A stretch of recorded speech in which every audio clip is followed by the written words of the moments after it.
Hello everyone, welcome to the lecture series on IoT, Internet of Things. This video covers a topic on a simplified IoT architecture. Myself, Raghuram Chiprapalli, Assistant Professor, Department of CSE, SRKR Engineering College, Bhimavaram.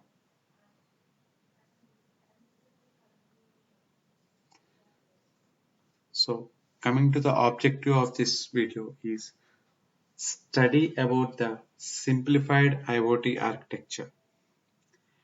An in-detail study about the expanded view of IoT architecture, and to study about the core IoT fundamental stack. So, first one, a simplified IoT architecture. Every IoT architecture framework is to recognize the interconnection of IoT endpoint devices to a network that transports the data used by applications, data centers, the clouds, or at various management points throughout the stack. The IoT architecture may differ somewhat depending on the industry use case or technology being deployed. This framework is presented as two parallel stacks, that is IoT data management and compute stack and the core IoT fundamental stack. The structure of IoT simplified IoT architecture is mainly divided into two parts, that is core IoT functional stack and second one is IoT data management of compute stack.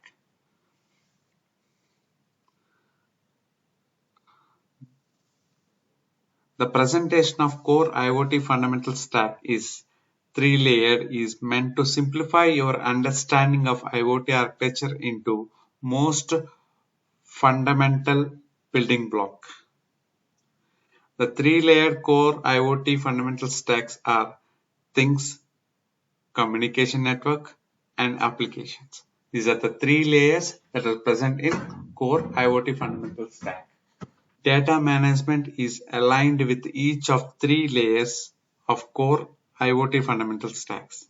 The three data management and compute stack layers are the edge layer, data management within the sensor themselves, the fog layer, data management in the gateway and the transit network, and the cloud layer, data management in the cloud or central base center.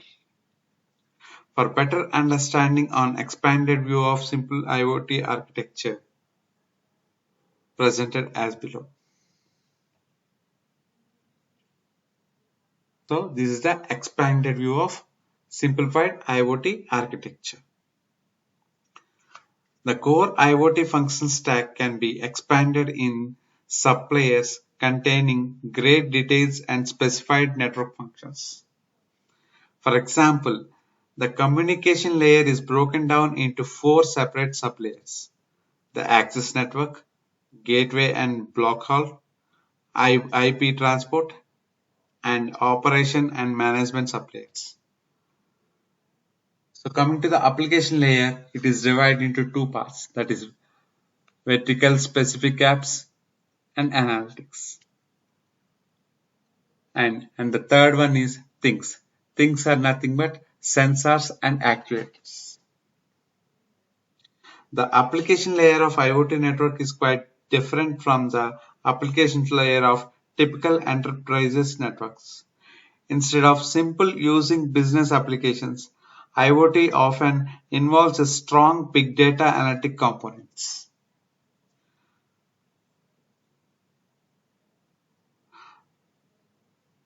Thus, the application layer typically has both analytics and industry-specific IoT control system components. So, in this, we are going to discuss about the core IoT functional stack. Okay, the core IoT functional stack. The core IoT functional stack is mainly divided into three layers. Layer 1, things, layer 2 communication network, layer 3 application layer, which we have seen in the past. From an architecture standpoint, several components has to work together for an IoT network to be operational. So those are things layer, communication network layer, access network sublayer, gateway and block haul network sublayer, network transport sublayer, IoT network management sublayer, application and analytics layer. So these are the layers that are several components has to work together for an IoT network to be operational. So first in this we are going to discuss these three layers, layer 1, 2, 3 in detail. So first layer, things layer. So things layer is nothing but sensors and actuators. Smart objects, the thing IoT provides more in-depth information about the smart objects. So if you want to collect some data, first of all, we need to get the things like sensors. Through sensors, through actuators, you can collect the data. So on architecture classification could be classified as battery provide or battery connect components, mobile or static, lower or higher reporting frequency, simple or rich data, a report range, object density per cell.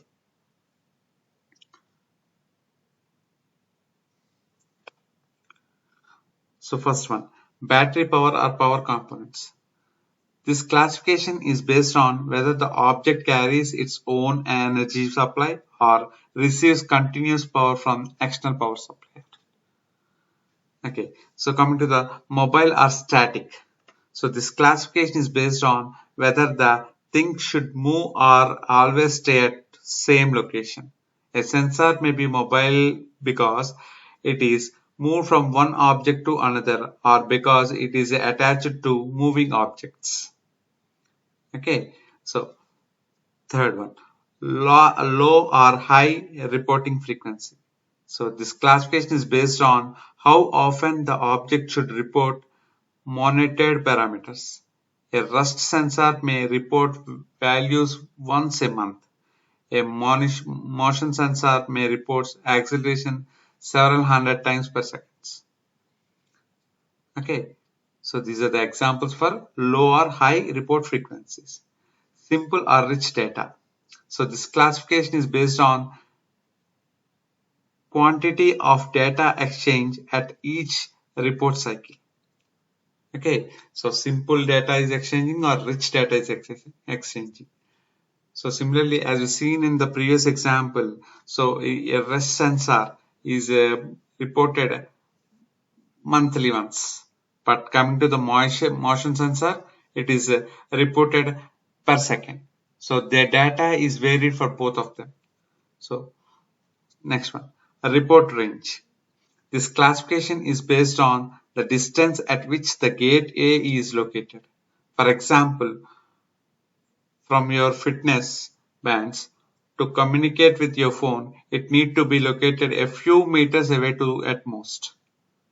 Okay, so last one, object density per cell.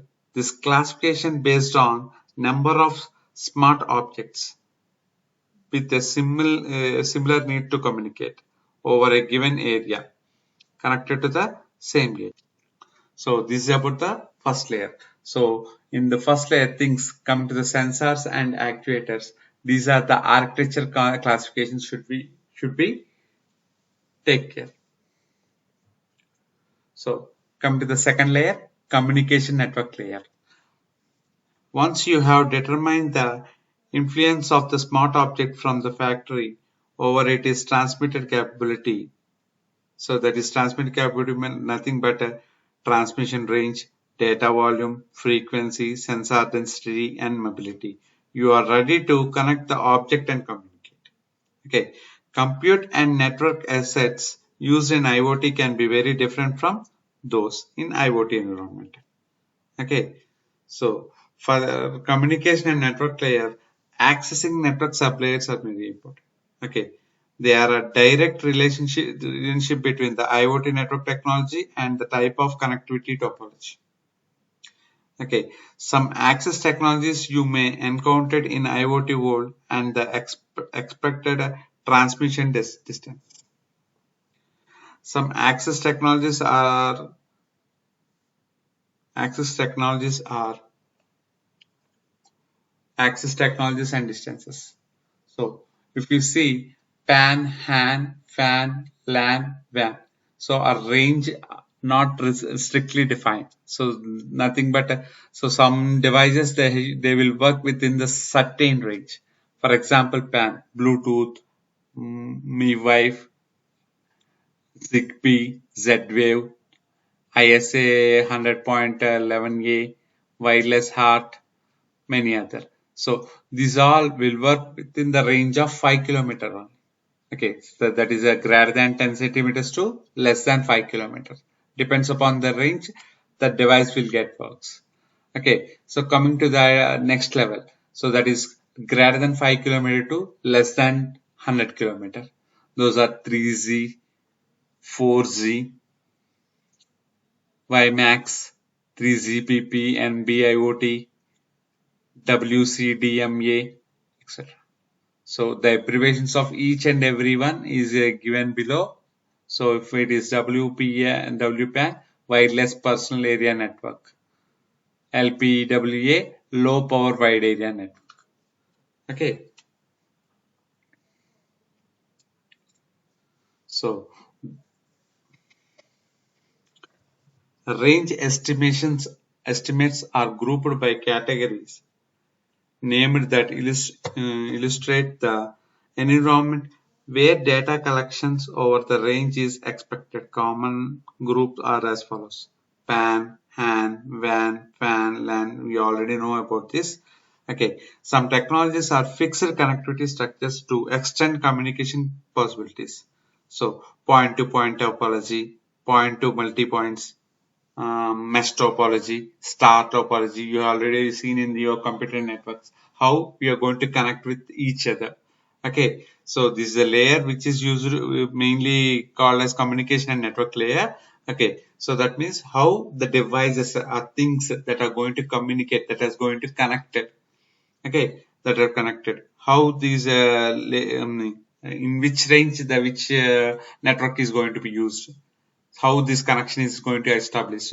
All this we can see in this layer. Okay,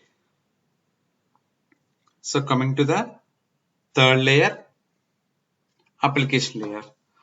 Once connection is being established, your smart object exchange information with each other.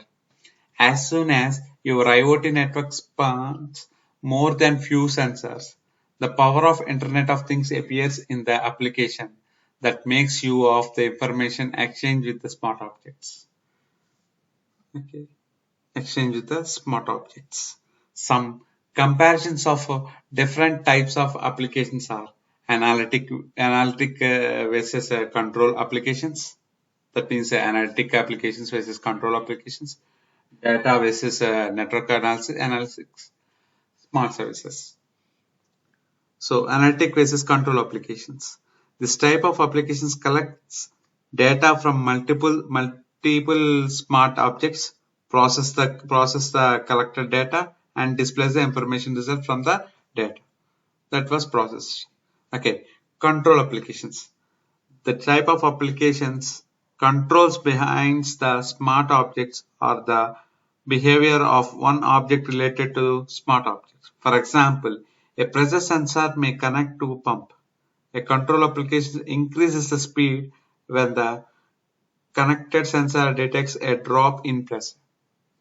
Okay, so do you find the difference between analytic applications and control applications? Analytic applications are nothing but they will get the data and they will analyze that data. So coming to the control applications, the data is collected and based upon the data, the control is being taken. So as we see in the example, so there is a pressure sensor applied there. If there is a pressure differences, automatically the control will do some action over there. Okay, So there is one more comparison, that is data analytics versus network analytics. So data analytics, first of all, what is analytics? Analytics is a general term that describes process information to make sense of collected data. In the world of IoT, a possible classification of analytic functions is as follows. Okay, data analytics. This type of analytic process the data collected by the smart objects and combine it to provide an intelligent view related to the IoT system. Okay, so coming to the network analytic, most IoT systems are built around smart object connected to the network. A loss or degradation in connectivity is like to affect the efficiency of the system. Okay, such a loss can have dramatic effects. For example, open mines use wireless networks to automatically pilot dump trucks. A lasting of connectivity may result in an accident or degradation of operation effects. Okay, so data analytics is nothing but analyzing the data. So in network analytics is nothing but based upon the connectivity. Okay, based upon the connectivity, the operation will happens. So as you seen in the example, in open mines we use wireless network connectivity. So based upon the wireless network connectivity, the pilot dumps the truck. Okay, if there is loss of connectivity, the pilot will stop the connection. Okay, stop the actions. Okay, so finally, smart services. Smart services could also be used to measure the efficiency of machine by detecting the machine output, speed, or other forms of usage evaluations. Okay, it's the smart services are nothing but analysis. Okay, suppose you're using your phone. Okay, so mm, based upon your phone working, you can calculate the power consumption, for how much amount of power you're going to have your battery, for how much amount of callback power is used for your phone. Okay, so all these analytics are done by using the smart services. Okay, thank you.